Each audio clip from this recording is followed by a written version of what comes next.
Hello friends, welcome back to my channel. എല്ലാവരും സുഖമായിട്ടിരിക്കുന്നു? ഞാനിവിടെ സുഖമായിട്ടിരിക്കുന്നു.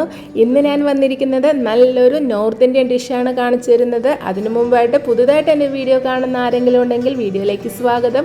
ഇതുവരെ സബ്സ്ക്രൈബ് ചെയ്യാതെ കാണുന്ന ആരെങ്കിലുമൊക്കെ ഉണ്ടെങ്കിൽ പെട്ടെന്ന് സബ്സ്ക്രൈബ് ചെയ്ത്, എന്നാൽ മാത്രമാണ് ഇതേപോലെയുള്ള ഈസിയും ടേസ്റ്റി ആയിട്ട് റെസിപ്പീസൊക്കെ ഇടുമ്പോൾ നിങ്ങൾക്ക് പെട്ടെന്ന് നോട്ടിഫിക്കേഷനായിട്ട് കിട്ടുള്ളൂ. അപ്പോൾ നമുക്ക് പെട്ടെന്ന് വീഡിയോയിലേക്ക് പോയാലോ?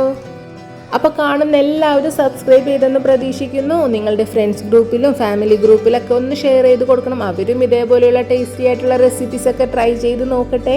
അപ്പോൾ നമുക്ക് ഒട്ടും സമയം കളയാതെ വീഡിയോയിലേക്ക് പോയാലോ? നല്ല ടേസ്റ്റി ആയിട്ടുള്ള ഒരു കറിയാണ്. ചോറിനെ കൂടിയും ചപ്പാത്തിനെ കൂടി, ഗീ റൈസ്, പൊറോട്ട എല്ലാത്തിനെ കൂടി നല്ലൊരു കോമ്പിനേഷനാണ്. അപ്പോൾ എങ്ങനെയാണ് തയ്യാറാക്കുന്നത് നോക്കിയാലോ? കറിക്കായിട്ട് എന്തൊക്കെ വേണമെന്ന് നോക്കാം. വലിയ 3 സവാള ഞാൻ എടുത്തിട്ടുണ്ട്. അതുപോലെ നല്ല പഴുത്ത 2 തക്കാളി, ഒരു വലിയ ക്യാപ്സിക്കം എടുത്തിട്ടുണ്ട്, ഒരു വലിയ കഷ്ണം ഇഞ്ചി എടുത്തിട്ടുണ്ട്, അതുപോലെ ഒരു വലിയ ഹോളായിട്ടുള്ള വെളുത്തുള്ളി ഫുള്ളായിട്ട് എടുത്തിട്ടുണ്ട്. ഞാനൊരു 5 പച്ചമുളകാണ് എടുത്തിരിക്കുന്നത്. ഇതിൽ 3 സവാളയിൽ ഒരു 1.5 സവാള ഭയങ്കര കുനുകുനെ അരിയണം. ബാക്കി പകുതി നമുക്ക് സ്ക്വയറായിട്ട് കട്ട് ചെയ്തെടുക്കാം. അതുപോലെ ക്യാപ്സിക്കം അതുപോലെ തന്നെ വലിയ കഷ്ണമായിട്ട് കട്ട് ചെയ്തെടുക്കാം. പിന്നെ ജിഞ്ചർ ഗാർലിക്ക് നന്നായിട്ടൊന്ന് നമുക്ക് ചോപ്പറിൽ വെച്ച് ചോപ്പ് ചെയ്തെടുക്കാം. അതുപോലെ പച്ചമുളക് സ്ലിറ്റ് ചെയ്തെടുക്കണം. അതുപോലെ പിന്നെ വേണ്ടത് കൊറിയാണ്ടർ ലീഫ്, മല്ലിയിലയും വേണം നമുക്ക്. പിന്നെ 2 തക്കാളി നന്നായിട്ടൊന്ന് പേസ്റ്റ് ചെയ്ത് അരച്ചെടുക്കണം. ഞാനിവിടെ ഒരു 2 കിലോത്തിൻ്റെ ചിക്കൻ മേടിച്ച് അത് ക്ലീൻ ചെയ്ത് വന്നപ്പോഴത്തേക്കും ഒരു 1.5 കിലോ 1.25 കിലോ ബാക്കി ഉണ്ടാകും. പിന്നെ ഇതാണ് നമ്മുടെ സീക്രട്ട് ആയിട്ടുള്ള മസാല. അത് നമുക്ക് ഡ്രൈ റോസ്റ്റ് ചെയ്തിട്ട് ഇതൊന്ന് ജസ്റ്റ് ഒന്ന് ക്രഷ് ചെയ്താണ് നമ്മൾ എടുക്കുന്നത്. ഇതിലേക്ക് എടുത്തിരിക്കുന്ന ബേ ലീഫ്, ഉണക്കമുളക്, മല്ലി ഹോളായിട്ടുള്ളത്, ഏലയ്ക്ക, ചെറിയ ജീരകം, അതുപോലെ പിന്നെ എടുത്തിരിക്കുന്നത് കുരുമുളകാണ് എടുത്തിരിക്കുന്നത്. ഇതെല്ലാം നന്നായിട്ടൊന്ന് റോസ്റ്റ് ചെയ്തിട്ട് ഇതേപോലെ ഒന്ന് ക്രഷ് ചെയ്തെടുത്താൽ മതിയാകും. നോക്കി ഇതേപോലെ ക്രഷ് ചെയ്തെടുത്താൽ മതിയാകും. ഇനി നമുക്ക് വേണ്ടത് ഒരു നോൺ സ്റ്റിക്ക് പാനിലേക്ക് ഫസ്റ്റ് നമ്മൾ എടുത്തു വെച്ചിരിക്കുന്നതിന് കുറച്ചെടുത്തിട്ടൊന്ന് ഓയിൽ ഒഴിച്ചിട്ട് നമുക്ക് ജസ്റ്റ് ഒന്ന് സോട്ട് ചെയ്തെടുക്കാം. ഹോൾ സ്പൈസസ് ഇതിലേക്ക് ഒരു 2 ടേബിൾ സ്പൂൺ ഇഞ്ചി വെളുത്തുള്ളി ചോപ്പ് ചെയ്തതാണ് ചേർത്ത് കൊടുത്തിരിക്കുന്നത്. നമ്മൾ ആ മസാല തയ്യാറാക്കുമ്പോഴത്തേക്കും എടുക്കുമ്പോഴത്തേക്കും അതിമേന്ന് കുറച്ചെടുത്ത് മാറ്റി വെച്ചാൽ മതി. അതിപ്പോൾ നമുക്ക് ഹോൾ സ്പൈസസ് ഒന്ന് സോട്ട് ചെയ്യാൻ എടുക്കാം. ഇനി വലിയ 3 സവാളയിൽ പകുതി ഞാൻ വളരെ കുഞ്ഞതായിട്ട് ചോപ്പ് ചെയ്തത് എടുത്തിട്ടുണ്ട്.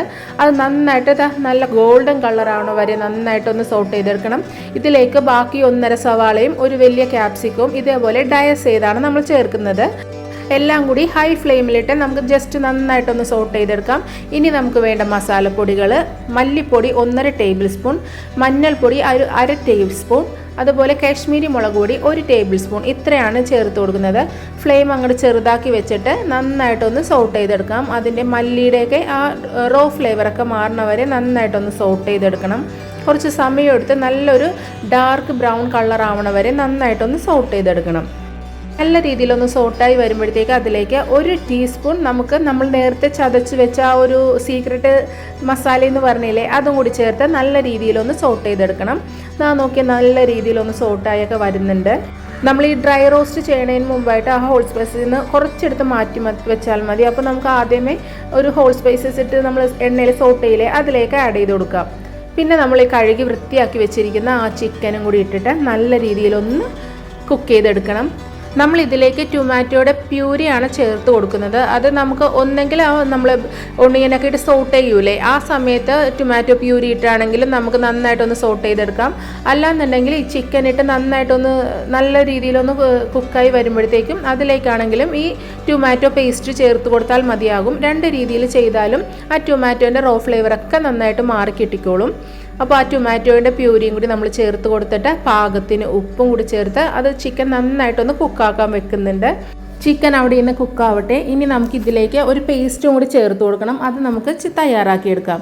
നോർമൽ പശുവിൻ പാലാണ് 250 ml ഒരു കപ്പിലാണ് പാലെടുത്തിരിക്കുന്നത്. അതിലേക്ക് ഒരു 50 മുതൽ 100 ഗ്രാമത്തോളം കശുവണ്ടി ഇട്ടിട്ട് നല്ല രീതിയിലൊന്ന് കുക്ക് ചെയ്തെടുക്കണം.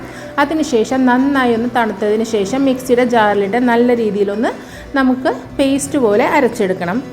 ചിക്കനൊക്കെ നന്നായി കുക്കായി വന്നിട്ടുണ്ട്. ഈ കറി നമ്മൾ തയ്യാറാക്കുന്നത് നല്ലൊരു തിക്ക് ഗ്രേവി ആയിട്ടാണ് തയ്യാറാക്കിയെടുക്കുന്നത്. ഒരുപാട് ലൂസ് കൺസിസ്റ്റൻസിയിലല്ല. നല്ല രീതിയിൽ കുക്കായി വന്നപ്പോഴത്തേക്കും നമ്മൾ ആ കശുവണ്ടിയും പാലിൻ്റെയും കൂടി ആ ഒരു പേസ്റ്റും കൂടി ചേർത്ത് കൊടുത്ത് നല്ല രീതിയിലൊരു 2-3 മിനിറ്റ്സും കൂടി ഒന്ന് ജസ്റ്റ് ഒന്ന് കുക്ക് ചെയ്തെടുക്കുന്നുണ്ട്. നല്ലൊരു സ്മെല്ലൊക്കെ വരുന്നുണ്ട്. നമ്മൾ ആ ഉണ്ടാക്കിയ മസാലയ്ക്ക് നല്ലൊരു സൂപ്പർ സ്മെല്ലാണ്. മസാല ചേർക്കുമ്പോഴത്തേക്കുമാണ് ഒരു നോർത്ത് ഇന്ത്യൻ്റെ ആ ഒരു സ്മെല്ലൊക്കെ നന്നായിട്ട് വരുന്നത്. അപ്പോൾ അത് ഒരിക്കലും അവോയ്ഡ് ചെയ്യരുത്. എല്ലാവരും അതൊന്ന് ജസ്റ്റ് ഒന്ന് ക്രഷ് ചെയ്തെടുത്തിട്ട് വേണം കറി തയ്യാറാക്കി എടുക്കാൻ. എന്നാലാണ് ഒരു പെർഫെക്റ്റ് ടേസ്റ്റ് കിട്ടുള്ളൂ. ഇപ്പോൾ ഒരു 2-3 മിനിറ്റ് നമുക്ക് ഒന്ന് നന്നായി കുക്ക് ചെയ്തെടുത്തിട്ടുണ്ട്. ഇനി ഇതിലേക്ക് നമ്മൾ എടുത്തു വെച്ചിരിക്കുന്ന ആ മസാല ഒരു 1/2 ടീസ്പൂൺ ചേർത്ത് കൊടുക്കുക. അതിലേക്ക് കുറച്ച് മല്ലിയിലയും കൂടി ചേർത്താൽ നമ്മളുടെ കടായി ചിക്കൻ ഇവിടെ തയ്യാറായിട്ടുണ്ട്. അസാധ്യ ടേസ്റ്റാണ് കേട്ടോ. സൂപ്പ് റൈസിനെ കൂടിയാണെങ്കിലും ചപ്പാത്തിനെ കൂടിയാണെങ്കിലും എല്ലാത്തിനെ കൂടി നന്നായിട്ട് ടേസ്റ്റായിട്ട് കഴിക്കാൻ പറ്റിയ നല്ലൊരു സൈഡ് ഡിഷാണ്. അപ്പോൾ എല്ലാവരും ഒന്ന് വീട്ടിൽ ചിക്കനൊക്കെ വാങ്ങുമ്പോൾ ഇതേപോലെയൊക്കെ ഉണ്ടാക്കി നോക്കിയിട്ട് അഭിപ്രായം എന്നെ കമൻറ്റിലൂടെ അറിയിക്കണം. അപ്പോൾ ഞാൻ അടുത്തൊരു വീഡിയോയിലൂടെ കാണുന്നത് വരെ thanks for watching. Love you all.